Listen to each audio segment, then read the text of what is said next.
其實溝女最重要一個環節就係篩選，好多男人都係一開頭喺篩選呢個環節就揀錯咗人，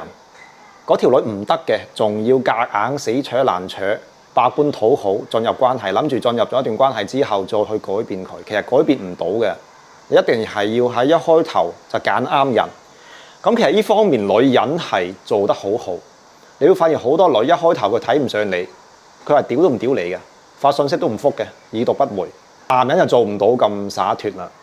因為男人冇籌碼。鳩師傅一直推崇你哋出去搭訕就係呢個原因，你要等自己手頭上嘅籌碼多啲啊，你起碼有得換啊。